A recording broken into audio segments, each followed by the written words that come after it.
All right, introduce yourself, please. Demetrius Carter. Demetrius, where did you go? What type of dealership did you visit last night? Chevrolet. Was that last night or this morning? It was last night around 6:30. Okay, let's start from the very top with the actual approach. Okay, when I pulled up, I got out the vehicle. There happened to be a salesman that was outside at the particular time. He did approach me within a good time frame. Okay. A few seconds. He gave me his name, gave me the handshake, asked me my name. Okay. That's about as far as it went.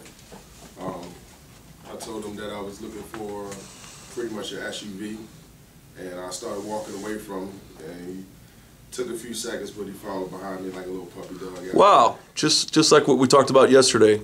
You're driving up and down the street, chances are you're going to see customers out in front and then probably 5 yards behind the salesman following them, just like a puppy dog, like you just said. Yeah, pretty much. Okay, so who was in control of the sales process at that point in time? Oh, I had Total control. All right, keep going. Complete control. So I went to Tahoe, brand new Tahoe, and looked at a couple of them, and I told him I was looking for an SUV, like I said, and he asked me what was the price range that I was looking for, and I said it really didn't matter. So, you know, it wasn't that big of a deal. So he kind of insulted me a little bit. He started looking at the prices of the trucks that I was looking at, and he said, well, I think we have something that's a little bit less than this.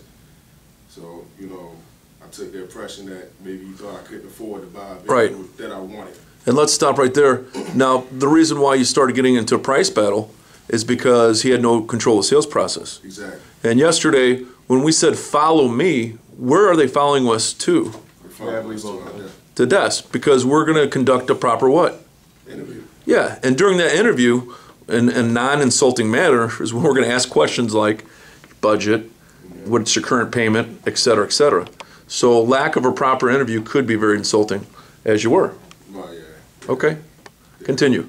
So that was basically it. I told him that I was going to probably buy within a couple of months or so. I wasn't necessarily ready to buy now. And how was his body language then? pretty uninterested. Okay.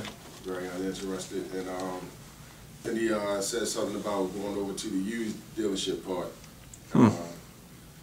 You know, again, he kind of sized you up a little bit. Pretty much. Is that your impression? Pretty much, yeah. Okay. Yeah. And I mean, you know, I told him I was coming from work. I was dressed up, you know. You're right. What I'm saying? And so I figured maybe he would think I worked in like a office building, you know, sure. versus like if I came dressed up in, you know, some jeans and Timberland boots. You thought he was going to take it a little more seriously because you're dressed nice. Yeah, but you know, apparently not. Okay. So, like I say, after I told him I wasn't ready to buy just yet, he pretty much became interested in.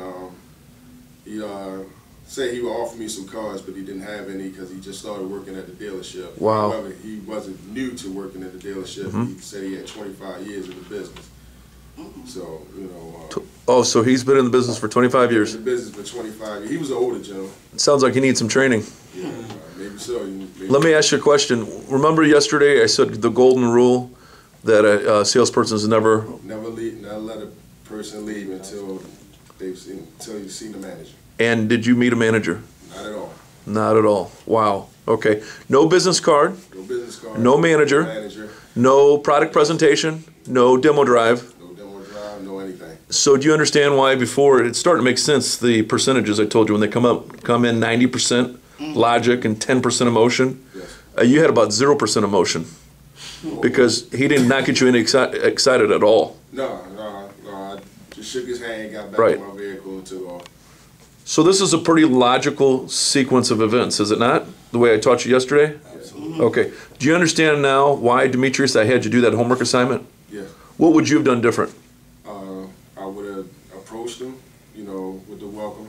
You know, I definitely would have been a lot more excited and enthusiastic about trying to, you know, introduce myself to the person. Would have definitely tried to take control of the situation immediately. Right. Shuffle him back to the office, sat him down, gave him an interview, you know, to find out exactly what he was looking for. Exactly. You know, how much he was willing to, how much he was looking to spend. Perfect. And Gave them all the information that I could possibly get. Let's stop right there. And this is after just 1 day of training for you. We have not even gotten to the meat of the sales process yet. No. So you understand why I had to stop? Remember yesterday I said we're going to stop at the approach, and we didn't even get started with the interview just yet, because I told you chances are you won't get that far out in real life when you go do your homework assignment. Right. So beautiful. Well, it worked out exactly as I told you it would, did it not? Oh, no doubt. Yes. So do you have a lot more confidence now after that homework assignment?